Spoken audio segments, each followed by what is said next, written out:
ఉన్న బంగారాన్ని విడిపించి ఆ రోజు ఆన్లైన్ రేటుకే మేము కొంటాం. Sharma gold company. నమస్కారం, వెల్కమ్ టు సుమన్ టీవీ. నేను గీతాంజలి. ప్రస్తుతం నేను భద్రాచలంలోనే రాముల వారి ఆలయం తర్వాత ఎంతో ప్రసిద్ధి చెందినటువంటి కల్పవృక్ష నారసింహ సాలగ్రామ ఆశ్రమం దగ్గర ఉన్నానండి. ఈ ఆశ్రమంలో ఎంత ప్రశాంతత ఉంటుందంటే అడుగు పెట్టగానే ఏదో లోకంలోకి మనం వెళ్ళిపోయాం అనే భావన నేను వచ్చిన ప్రతిసారి నాకు అలాగే అనిపిస్తూ ఉంటుంది. అయితే నేను ఇప్పుడు రావడానికి కారణం ఏంటో తెలుసా? మహాలయ పక్షాల్లో ప్రత్యేకంగా కొన్ని పూజా కార్యక్రమాలు చేస్తున్నారని విన్నాను. అందరికీ ఉపయోగకరంగా ఉండేవి, ప్రత్యేకించి ఆ పితృదేవతల అనుగ్రహం కోసం చేసేటువంటి పూజలు. ఒకసారి వెళ్ళి కనుక్కుందాము. ఎవరైతే ఆశ్రమ నిర్వాహకులు, ఆశ్రమ స్థాపకులు డాక్టర్ కృష్ణ చైతన్య స్వామి ఉన్నారో వారితో మాట్లాడదాం. అలాగే స్వామిని కూడా దర్శించుకుందామని వచ్చాను. ఇంకా ఆలస్యం ఎందుకు, వెళ్దామా మరి, రండి.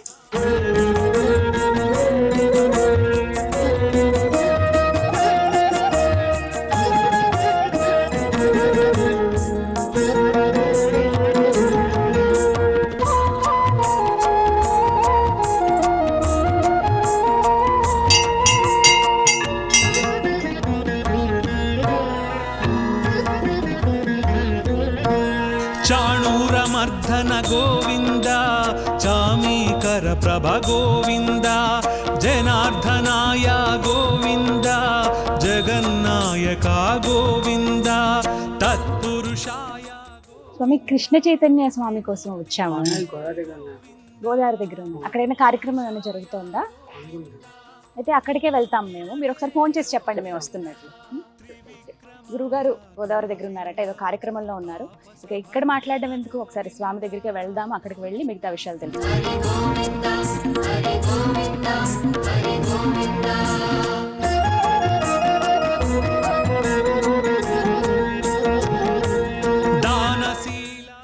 గురువుగారు ఇక్కడే ఉన్నారు. కృష్ణ చైతన్య స్వామి. నమస్కారం గురువుగారు. నమస్కారం, బాగున్నారా? చాలా బాగున్నాను, మీరు ఎలా ఉన్నారు? మిమ్మల్ని కలుద్దామని మహాలయ పక్షాలకి ఏదో కార్యక్రమం ఉందని తెలుసుకున్నాను. ముందుగా అందరికి చెప్పాలిగా, మరి చాలా అద్భుతం. మేము కూడా దానికోసం చూద్దాం ఒకసారి.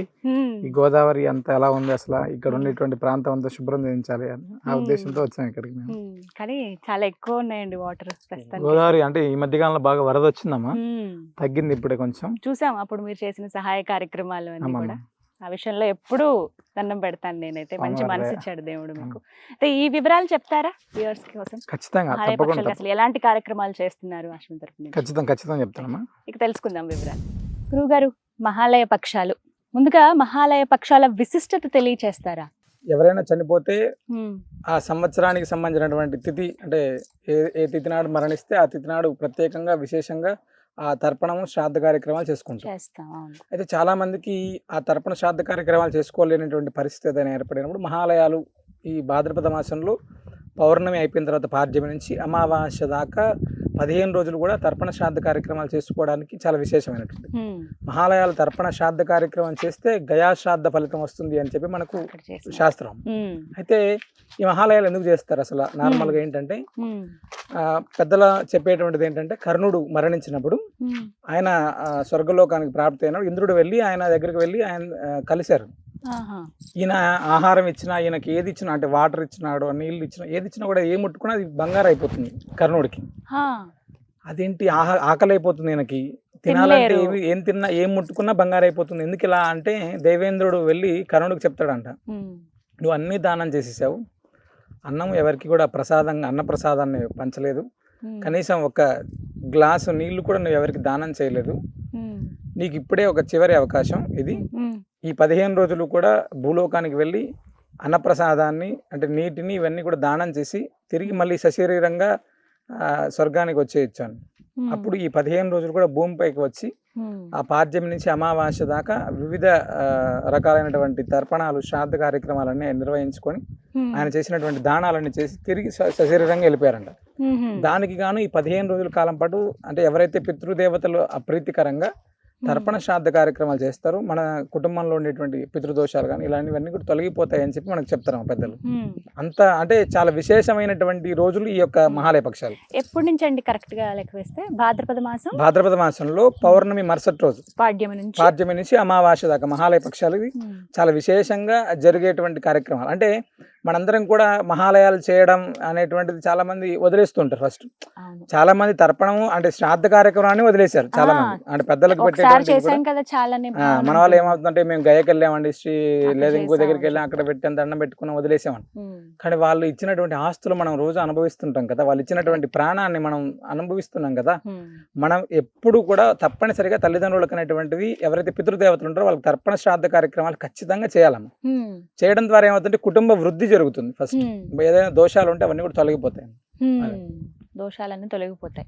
వీటి మీద ఇంకా చాలా సందేహాలు కూడా ఉన్నాయండి. ప్రత్యేకించి అంటే మిమ్మల్ని అడగడానికి కారణం ఏంటంటే మీరు ఎన్నో కుటుంబాలకు ఒక పెద్ద కొడుకులాగా మారి ఎవరైతే గతించిపోయారో వాళ్ళకి శ్రాద్ధ కర్మలు చేస్తూ ఉన్నారు. దీనికి కారణం ఏంటంటే అలా చేయొచ్చా అసలు?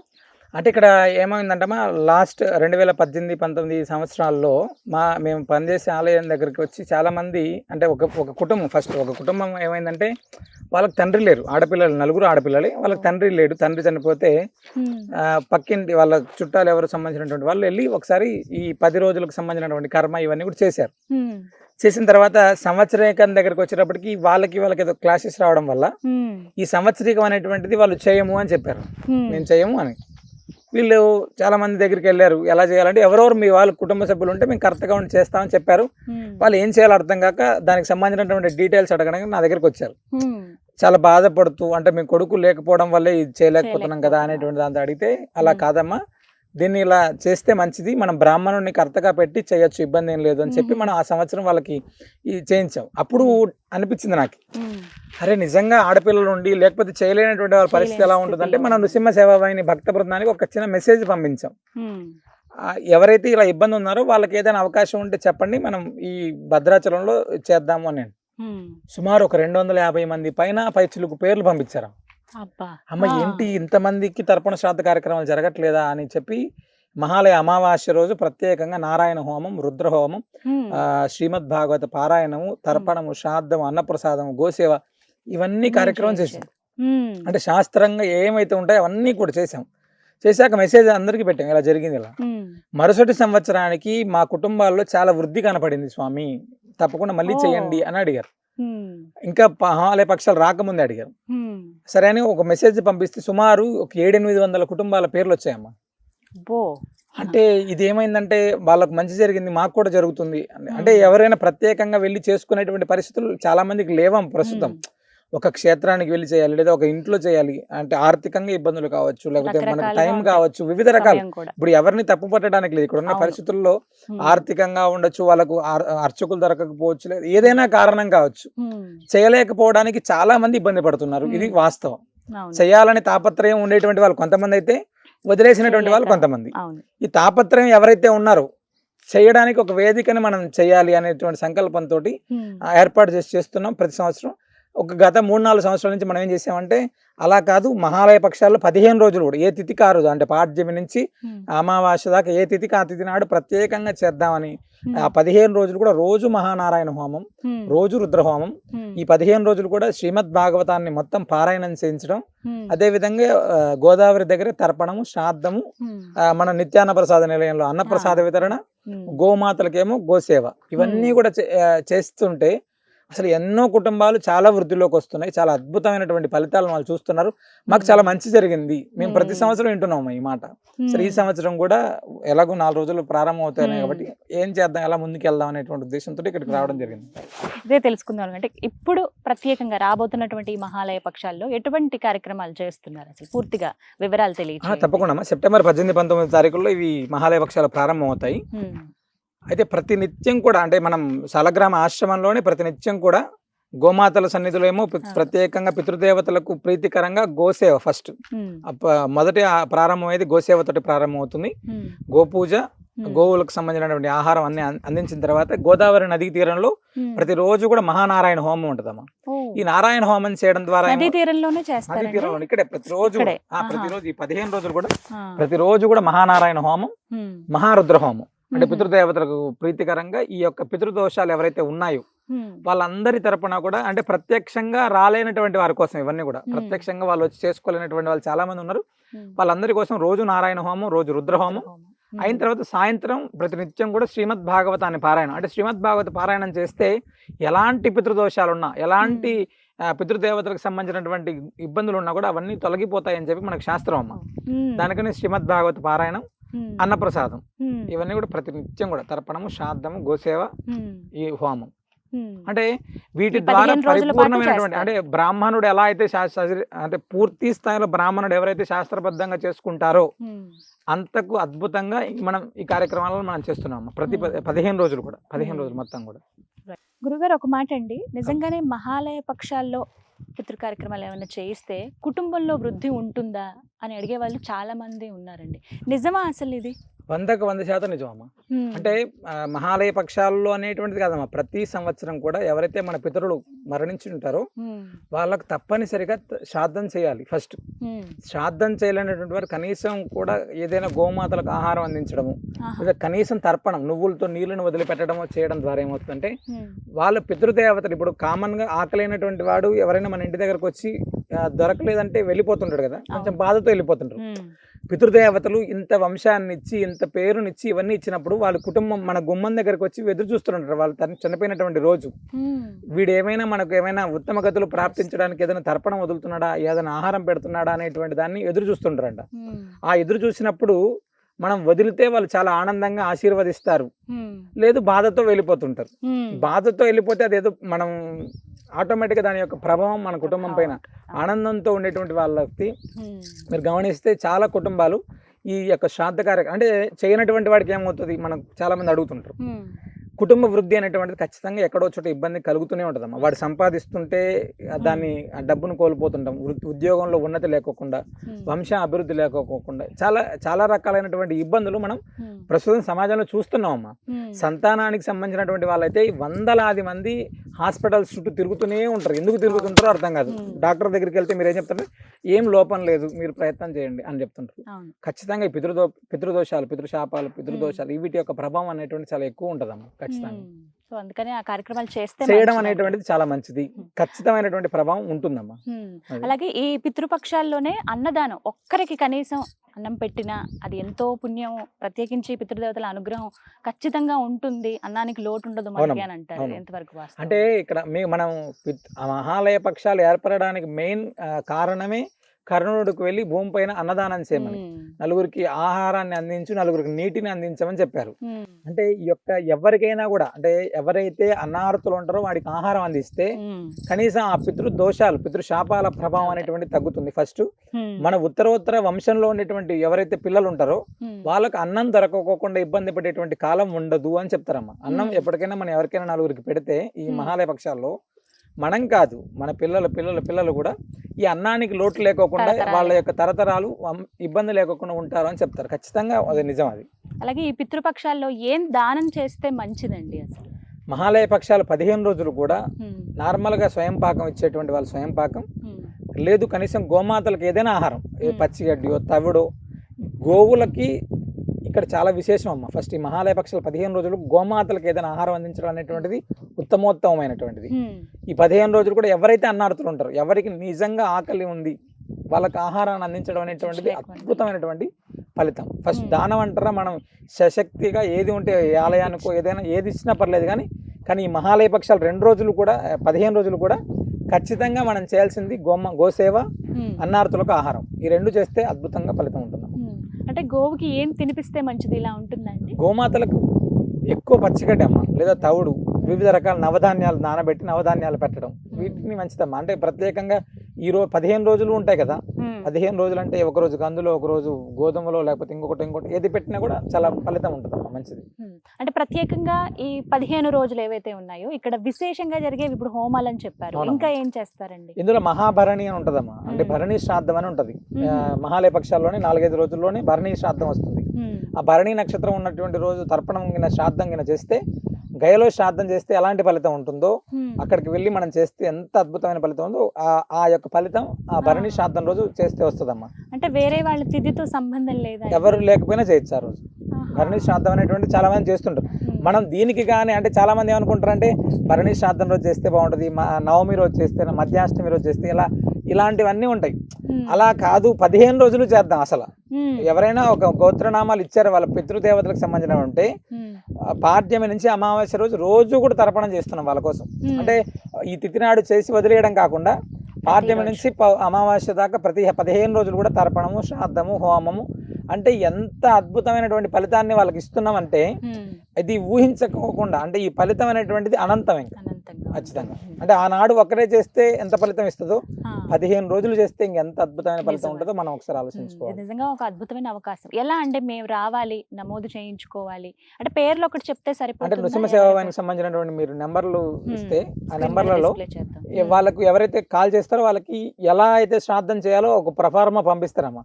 అంటే వీళ్ళకు అంటే ఎవరైతే కర్త ఉంటారో వాళ్ళకు తల్లిదండ్రులు, తాత ముత్తాతల పేర్ల దగ్గర నుంచి ప్రతి ఒక్కరు కూడా సుమారు ఒక 35 మంది దాకా పేర్లు ఉంటాయి. ఎవరైతే గతించుంటారో అందులో ఎవరైతే లేరో వాళ్ళందరి పేర్లు ఇస్తే గోత్రనామాలతో సైతంగా మనం ఈ 15 రోజులు చేస్తారమ్మా. ఎన్ని రోజులు ముందుగా నమోదు చేయించుకోవాలండి? కనీసం ఒక 2-3 రోజుల ముందైనా నమోదు చేసుకుంటే, ఎందుకంటే మనం అవన్నీ కూడా మళ్ళీ రాసుకోవాలి. దానికి తగినటువంటి చాలా పెద్ద పరిశ్రమ ఉంటదమ్మా. సుమారు 10 మంది ఋత్వికులు ఉంటారు, రాసుకునే వాళ్ళంతా ఉంటారు. ఎవరికి వాళ్ళు చాలా మంది ఇస్తూనే ఉంటారు కదా. అంటే ఎవరికి మిస్ అవ్వకూడదు. ఇక్కడ మా ఉద్దేశం ఏంటంటే ఎవరిచ్చినా కూడా రోజు జరగాలి అనేటువంటిది. ఎంతమంది అయినా కూడా, అంటే దూర ప్రాంతాల్లో ఉన్న వాళ్ళు ఉంటారు, వేరే కంట్రీస్ లో ఉన్న వాళ్ళు ఉంటారు. ప్రస్తుతం మన దగ్గర ఇక్కడ మనం చేసే కార్యక్రమం అంతా కూడా ఎవరైతే రాలేనటువంటి వాళ్ళు, ఎవరైతే ఇబ్బంది పడుతున్నటువంటి వాళ్ళు, పూర్తిగా మేము ఇక్కడ ఉండి కూడా చేయలేకపోతున్నాం అనేటువంటి వాళ్ళందరూ క్షేమం కోసం చేసేటువంటి కార్యక్రమం అమ్మ. కాబట్టి వాళ్ళు ముందుగానే కొంచెం అంటే జాగరూకై ఇస్తే మంచిది మనకు. సో గురుగారు చెప్తున్నారు కదా, స్క్రీన్ మీద నెంబర్స్ కూడా నేను డిస్ప్లే చేస్తానండి, అలాగే అడ్రస్ కూడా కంప్లీట్గా ఇస్తాను ఆశ్రమంది. మీరు ఒకసారి ఫోన్ చేసి మాట్లాడండి. మీరు ఒకవేళ ఇలా పితృ కార్యక్రమాలు చేయించాలనుకుంటున్నాం మేము కూడా అంటే కనుక మీకు ఎక్కడా వెసులుబాటు కుదరకపోతే ఫోన్ కాల్ చేస్తే వివరాలు అడుగుతారు. ఆ ప్రశ్నలన్నిటి కూడా మీరు సమాధానం ఇచ్చి పేర్లన్నీ కూడా నమోదు చేయించుకుంటే ఈ 15 రోజుల్లో శాస్త్రోక్తంగా నిర్వహిస్తారు. అది కూడా గోదావరి గట్టు దగ్గర ఇప్పుడు మేము కూర్చున్నటువంటి ఈ ప్రదేశంలోనే ప్రస్తుతం అయితే ఇంకా క్లీనింగ్ అవంతా చేయిస్తున్నారు. కొద్ది రోజుల్లో ప్రారంభం కాబోతున్నాయి మహాలయ పక్షాలు. అప్పుడు శాస్త్రోక్తంగా పూజా కార్యక్రమాలను నిర్వహిస్తారు. హోమాదులు కూడా ఇక్కడే నిర్వహించడం జరుగుతుంది. అలాగే గురుగారు ప్రత్యక్షంగా వచ్చే వాళ్ళ కోసం వచ్చే వాళ్ళందరూ కూడా భద్రాచలంలో గోదావరి నదీ తీరంలో బ్రాహ్మణులు ఉంటారమ్మా. పూర్తిగా తీర్థ పురోహితులు ఉంటారు. వాళ్ళు అక్కడ చేసేటువంటి వాళ్ళు ఉంటారు. అంటే ఇది పూర్తి ఈ పద్ధతి అంతా కూడా పరోక్షంగా ఎవరైతే ఇబ్బంది ఉన్నారో వాళ్ళు, ప్రత్యక్షంగా వచ్చినా కూడా బ్రాహ్మణులు ఉంటారు. వాళ్ళు చేసేటువంటి వాళ్ళు తప్పకుండా చేస్తారు. ఇబ్బంది ఏం లేదు. ఆ విషయం కూడా చేసుకోవచ్చు. అంటే 15 రోజులు ఉండలేరు కదమ్మా వచ్చేటువంటి వాళ్ళు. 15 రోజులు ఇప్పుడు ఏటిదో గుర్తు పెట్టుకుని, ఇప్పుడు ఉదాహరణకి చవితి రోజున గతించారనుకోండి, చవితి రోజు చేసుకోవచ్చు. ఆ రోజునే చేసుకోవచ్చు. ఆ రోజునే వస్తే సరిపోతుంది. రావచ్చు అమ్మా, వచ్చినా కూడా తప్పకుండా అట్లా కూడా చేసుకోవచ్చు. ఇబ్బంది ఏం లేదు దానికి కూడా. అంటే రాలేనటువంటి వాళ్ళు ఎవరైతే ఉంటారో 15 రోజులు చేయాలి మేము అనుకునే వాళ్ళు లేదు తిథి నాడు ఎవరైతే తిథి ఉంటారో ఆ తిథి నాడు చెప్తే ఆ తిథి రోజు చేస్తారు. లేదు అంటే యాక్సిడెంట్ వల్లలో ఏదో హెల్త్ బాగా ఇబ్బంది పడి చనిపోయినటువంటి వాళ్ళు, లేదా ఆత్మహత్య చేసుకున్నటువంటి వాళ్ళు, ఇవన్నీ కూడా అమావాస్యకు ముందు రోజు చేస్తాం. ఇవి వేరే యాక్సిడెంట్ లో చనిపోతారు అంటే శరీరం అంటే హాస్పిటల్స్ కి సంబంధించిన ఇబ్బంది పడి అంటే హార్ట్ స్ట్రోక్ ఇలా ఏదైనా శరీరం ఇబ్బంది పడి చనిపోయినటువంటి వాళ్ళు ఎవరైనా సరే, అది వాళ్ళు లేకపోతే ఆత్మహత్య లేదా మర్డర్ చేయడం లేదా ఏదైనా కారణంతో చనిపోయినటువంటి వాళ్ళందరికీ కూడా చతుర్దశి రోజు చేస్తారమ్మా. అంటే విషశస్త్ర హతానాం మహాలయం, అంటే పాము కాటు కానీ ఇలాంటివి ఏవైనా విష ప్రయోగాలు ఇలాంటివి ఏ దాని వల్ల చనిపోయినప్పటికీ కూడా వాళ్ళందరికీ కూడా అమావాస్య ముందు రోజు చేస్తారు. ఆనాడు చేస్తే వాళ్ళు ఇబ్బంది ఉండదు అని చెప్తారమ్మా. అంటే ఈ వివరాలన్నీ మీరు క్వశ్చన్స్ లో ప్రతి ఒక్కటి అడుగుతారమ్మా, అడుగుతారు చెప్తారు కూడా. నృసింహ సేవ వాహిని మీ తరపు నుంచి కాల్ చేస్తారు, వివరాలన్నీ కూడా మిమ్మల్ని అడుగుతారు. మీరు అసలు ఎక్కడ ఇబ్బంది పడాల్సిన అవసరం లేదు. వాస్తవం చెప్తే చాలు, అది ప్రత్యేకంగా వారికంటూ చేసినట్టు అవుతుంది. కాబట్టి చతుర్దశి రోజున చేయవలసినవి ఏవైతే గురువుగారు ఇప్పుడు చెప్పారో అలా గతించిన వాళ్ళకి అలాంటి కార్యక్రమమే జరుగుతుంది. కాబట్టి ఎవరో ఇదొక మహద్భాగ్యంగానే భావించాలి. ఎందుకంటే పితృదేవతల అనుగ్రహం ఉంటే మనం చేసేటువంటి ప్రతి పనిలో వారి దీవెనలు ఉంటాయి, వారు ఎప్పుడు తోడుంటారని చెప్తారు. అలాగే మనలో చాలా మందికి సందేహాలు ఉంటాయి, ఎప్పుడు ప్రాబ్లమ్స్ వస్తున్నాయి, కుటుంబంలో ఎదుగుదల లేదని, పిల్లలు సరిగ్గా చదువుకోవట్లేదని, వివాహాలు ఆలస్యమని, సంతానం లేదని, వీటన్నిటికీ కారణమే పితృదోషాలు ఉండడం అనేది. అవి నివృత్తి చేసుకునేటువంటి మహా అవకాశం అంటే ఈ పితృపక్షాలేనండి.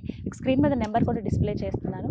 కృష్ణ చైతన్య స్వామి గారు చాలా శాస్త్రోక్తంగా పూజా కార్యక్రమాలు చేస్తున్నారు, హోమాదులు నిర్వహిస్తారు, పితృ కార్యక్రమాలు కూడా చేస్తున్నారు. కాబట్టి మీరు కూడా పాల్గొనవచ్చు. కొన్ని సందేహాలండి, అంటే నిజమా కాదా కూడా తెలియదు, గొడవలు అవుతూ ఉంటాయి ఊరూరికని. ఎందుకు గొడవలు అవుతాయో కూడా తెలియదు కుటుంబంలో. ఇవి కూడా పితృదోషాలు. భార్యాభర్తల అన్యోన్యత ఫస్ట్ అంటే మనం ఇప్పుడు అనుకుంటున్నాం ఈగో మామూలుగా, కానీ పెద్దలు ఏం చెప్తారంటే ఇప్పుడు మన దగ్గర పితృదోషాలు ఉన్నాయి, మన కుటుంబంలో పితృదోషాలు లేక ఏదైనా కారణం కావచ్చు, శాస్త్రబద్ధంగా ఇబ్బందులు ఉండేటువంటివి. అవతల వ్యక్తి అమ్మాయి ఇంట్లో కూడా సేమ్ అదే ఇంట్లో నుంచి వచ్చిన అమ్మాయి అయితే వాళ్ళిద్దరు చేసే పని అదే కదా. ఇంకా అంటే ఏదో రకంగా తెలియనటువంటి గొడవలే ఎక్కువ కారణం. ఇప్పుడు ప్రస్తుతం ఏమంటే సమాజంలో చాలా ఎక్కువ ఇబ్బందిగా ఉండేటువంటి గొడవల కంటే చిన్న చిన్న గొడవలే అవి పెద్దగా దారితీసి ఎక్కడికో తీసుకెళ్లేటువంటి పరిస్థితిని ప్రస్తుతం చూస్తున్నాం అమ్మా. దానికి ఖచ్చితంగా ఈ యొక్క ప్రభావం ఉంటుంది తప్పనిసరిగా. అంటే తర్పణ శ్రాద్ధ కార్యక్రమాలు జరగనటువంటి ఇల్లు ఎప్పుడైతే ఉంటుందో ఆటోమేటిక్గా ఆ యొక్క ప్రభావం కనపడుతూనే ఉంటుంది మనకి. ఏదో రకమైనటువంటి అశాంతి, మానసిక అశాంతి, ఆరోగ్యానికి సంబంధించిన అశాంతి, పిల్లల విషయంలో, సంతానం విషయంలో ఫస్ట్ ఎక్కువ సంతానం, అన్యోన్యత, వీటిపైన ఎక్కువ ప్రభావం చూపుతుందమ్మా ఖచ్చితంగా. అంటే కుటుంబం ఎప్పుడైనా కూడా ఆర్థిక అభివృద్ధి మన ఇంట్లో ఎన్ని చేసినా కూడా జరగట్లేదు అంటే తప్పనిసరిగా మనం స్థిరత్వానికి కూడా ఖచ్చితంగా అన్ని రకాలుగా ఉంది కదా. అంటే పితృదేవతలు అనేటువంటివి ప్రతి ఒక్కదానికి కూడా ముడిపడి ఉంటదమ్మా. మనం అంటే భగవంతుడి అసలు లింక్ ఏంటండి అంటే వసువు, రుద్రుడు, ఆదిత్యులు ఈ ముగ్గురిని మనం ఎప్పుడైతే ప్రసన్నం చేసుకున్నామో ఆటోమేటిక్ గా మనకు ఈ యొక్క అనుగ్రహం అన్ని వస్తుందమ్మా. మన తండ్రి తరపున ఉండేటువంటి వాళ్ళకు, తల్లి తరపున ఉండేటువంటి వాళ్ళ యొక్క పితృలు అంటే ఫస్ట్ ఎంతసేపు మనం ఏమనుకుంటాం అంటే మన తాత ముత్తాతలు వీళ్ళ వరకే అనుకుంటాం. అలా కాకుండా వసు, రుద్ర, ఆదిత్యులు అనేటువంటి ముగ్గురు ఉంటారు. వీళ్ళకి సంబంధించినటువంటి వాళ్ళ యొక్క అనుగ్రహం అనేటువంటిది ఉంటే ఈ పితృదోషాలు అనేటువంటివి మనకు తగలవు ఖచ్చితంగా. దాని యొక్క ప్రభావం, మన ఇంపాక్ట్, మన కుటుంబంలో ఎదుగుదల మనకు తెలిసిపోతుంటది అమ్మా. చాలా వరకు చాలా మంది మన దగ్గరికి అంటే ఈ యొక్క సాలగ్రామ ఆశ్రమానికి వచ్చేటప్పుడు కూడా చాలా మంది అడుగుతుంటారు. ఫస్ట్ క్వశ్చన్, స్వామి ఇక్కడ ముడుపు కడితే పితృదోషాలు పోతాయా? అమ్మ ఫస్ట్ ముడుపు కట్టాక మేము ఖచ్చితంగా ప్రతి ఒక్కరికి చెప్తున్నాం, వాళ్ళు చనిపోయినటువంటి తిథి ఉంటే మీకు తెలిసి ఉంటే ఆ రోజు కనీసం 4గురికి అన్నం పెట్టండి. మీకు అలా పెట్టేటువంటి పరిస్థితి లేకపోతే ఈ ఆశ్రమంలోనే గోసేవ చేసుకోండి, లేదా 4గురికి ఆహారం అందించండి. మనం మహాలయ పక్షాల్లో కూడా అందరికీ ఇదే చెప్తున్నాం. ఒకవేళ మీరు చేయలేనటువంటి పరిస్థితి ఉంటే తప్పనిసరిగా రండి, గోమాతకు మన చేత్తో ఆహారం పెట్టండి, లేదా మీరు పలానా రోజు పెట్టమని చెప్తే ఆ రోజైనా మీ గోత్రనామాలతో పెట్టించి ఏర్పాటైనా చేయడం ఇలా ఉంటుందమ్మా. చాలా మంచి ఖచ్చితంగా చేయించుకుంటే మంచిదండి. గురుగారు హోమాలన్నీ కూడా ఇక్కడ నదీ తీరంలోనే చేస్తానంటున్నారు కదా. ఆశ్రమం ఉంది కదంటే సాధారణంగా అక్కడ హోమాలు చేస్తారు కదా మీరు, ప్రత్యేకించి ఇక్కడ గోదావరి నది ఒడ్డునే చేయాలని ఏమన్నా అంటే ఇక్కడే చేయాలని రూల్ ఉందా లేకపోతే ఏంటి? అంటే నదీ తీరంలో చేసేటువంటి శ్రాద్ధం, ఏదైనా హోమం, ఇవన్నీ కూడా విశేషమైనటువంటి ఫలితాలమ్మ. అంటే గోవు ఎక్కడ నివసించే ప్రాంతం కానీ నదీ తీరం కానీ చాలా అద్భుతమైనటువంటి ఫలితం. అదేవిధంగా మనకు గోదావరి అంటే పరమ పవిత్రమైనటువంటి నది. గంగ తర్వాత అంత విశేషమైనటువంటి ఖ్యాతిని గడించినటువంటిది గోదావరి నది అమ్మ. గోదావరి దక్షిణ గంగా అని పేరు. గోదావరి తీరంలో చేసేటువంటి శ్రాద్ధం పితృదేవతలకు ఎవరైతే ఉంటారో వారు పరిపూర్ణమైనటువంటి అనుగ్రహాన్ని ఇచ్చేటువంటిది గోదావరి. కాబట్టి మనం ఈ ప్రాంతాన్ని ఎంచుకొని ప్రత్యేకంగా ఈ 15 రోజులు కూడా ఇక్కడ విశేషంగా రోజు చేస్తామమ్మా. అంటే గోదావరి తీరంలో అంటే నార్మల్ గా కూడా భద్రాచలం అద్భుతమైనటువంటి పుణ్యక్షేత్రం, అదేవిధంగా దక్షిణ అయోధ్య, అంటే అన్ని కలగలిపినటువంటి ఈ ప్రాంతం కదా, అందుకని ఇక్కడ ఏర్పాటు చేస్తున్నాం. చివరిగా ఏం చెప్తారు ప్రేక్షకులకి ఈ మహాలయ పక్షాలకి? భద్రాద్రి దివ్యక్షేత్రంలో పావన గోదావరి నదీ తీరం దక్షిణ అయోధ్యగా విరాజిల్లుతున్నటువంటి ఈ క్షేత్రంలో మనం మహాలయ పక్షాల్లో 15 రోజులు కూడా అత్యంత వైభవంగా, అత్యంత భక్తి శ్రద్ధలతోటి అనేక మంది పురోహితులను ఏర్పాటు చేసుకొని ప్రత్యేకంగా ఇక్కడ మనం ప్రతినిత్యం కూడా శ్రీమద్ భాగవత పారాయణాన్ని, అదేవిధంగా మహానారాయణ హోమం, మహారుద్ర హోమం, తర్పణము, శ్రాద్ధము ఇవన్నీ కూడా ప్రతినిత్యం నిర్వహించడం జరుగుతుంది. అవకాశం లేనటువంటి వారు, ఎవరైనా ఆర్థికంగా ఇబ్బంది ఉండేటువంటి వాళ్ళు, లేదా సమయాభావంలో ఇబ్బంది ఉండేటువంటి వాళ్ళు ఈ యొక్క నృసింహ సేవావాహిని సంప్రదిస్తే ఆ 15 రోజులు కూడా మన అందరి పితృదేవతల తరపున ఇక్కడ ప్రత్యేకంగా విశేషంగా మహాలయ పక్షాల్లో 15 రోజుల కాలం పాటు అద్భుతమైనటువంటి కార్యక్రమాలు జరుగుతాయి. మనందరి పితృదేవతల పరిపూర్ణ అనుగ్రహం మనకు లభిస్తుంది. చాలా చక్కగా వివరించారు గురుగారు. ధన్యవాదాలండి. ధన్యవాదాలు. నమస్కారం. విన్నారు కదా, పితృదేవతల అనుగ్రహం పొందేటువంటి ఒక దివ్యమైన అవకాశం అండి ఇది మహాలయ పక్షాలు. మనందరికీ తెలిసిందే, అంటే ఏదో ఒక సమయంలోనో లేకపోతే ఏదైనా ఒక పుణ్యతీర్థంలోనో తర్పణాలు ఇచ్చాం కదా, కార్యక్రమాలు చేశాం కదా అని అనుకుంటాం. కానీ మన నిత్య జీవితంలో మనం ఎదుర్కొనేటువంటి సమస్యలు కావచ్చు, మన జీవితంలో మనం ఎదుర్కొనే ఎన్నో అడ్డంకులు, వీటన్నిటికీ కారణం ఏంటి అని అంటే ఖచ్చితంగా అది పితృదేవతల అనుగ్రహం లేకపోవడమే అంటారు. మరి అలాంటి పితృదేవతల అనుగ్రహం పొందాలంటే ఈ మహాలయ పక్షాలే ఎంతో పుణ్యమైన రోజులని చెప్తూ ఉన్నారు. పూజా కార్యక్రమాలు కావచ్చు, అంటే ఈ తిథుల్లో ఈ కార్యక్రమాలు మనం చేయలేకపోవచ్చు మనం ఉన్నటువంటి పరిస్థితుల్లో. ఎవరైతే గతించి ఉన్నారో వాళ్ళవి మీకు సరిగ్గా తిథి తెలియకపోవచ్చు, ఇలా రకరకాలుగా ఉంటాయి. ఏవో కారణాల వల్ల వాళ్ళు చనిపోవచ్చు, అనారోగ్యం వల్ల కావచ్చు, చంపబడిన వాళ్ళు కావచ్చు, యాక్సిడెంట్లో చనిపోయిన వాళ్ళు కానీ, ఇలా రకరకాలుగా ఉంటారు. కొంతమంది సూసైడ్ చేసుకుని చనిపోతూ ఉంటారు. వాళ్ళకి ఎలా కార్యక్రమాలు చేయాలో మనలో చాలామందికి తెలియదు. అలాంటి వాళ్ళకి ప్రత్యేకంగా ఇక్కడ గోవింద కల్పవృక్ష నారసింహ సాలగ్రామ ఆశ్రమం తరఫున విశేషమైన పూజా కార్యక్రమాలు చేస్తున్నారండి. ఈ 15 రోజుల పాటు నేను మీకు స్క్రీన్ మీద నెంబర్స్ డిస్ప్లే చేస్తాను. మీరు ఒకసారి ఫోన్ చేసి వివరాలు కనుక్కోండి. పేర్లు చెప్తారు, ఏవేవి రాయాలి అని చెప్పి తరతరాలుగా ఆ పేర్లు కూడా మీరు చెప్పాల్సి ఉంటుంది. అందరికీ కనుక మీరు ఒకసారి సమర్పించుకుంటే ఎంతో పుణ్యం అని కూడా చెప్తున్నారు. వీటికి తగ్గట్టుగా వివరాలన్నీ కూడా మీకు ఫోన్ చేస్తే చెప్తారు. ఒకసారి కనుక్కోండి వివరాలు. ముందుగానే నమోదు చేసుకుంటే ఇంకాస్త వీలవుతుంది. ఈ 15 రోజుల్లో ఎప్పుడైనా సరే మీరు ఈ కార్యక్రమాలు నిర్వహించుకోవచ్చు. ఇది వాళ్ళ వీడియో. నమస్కారం.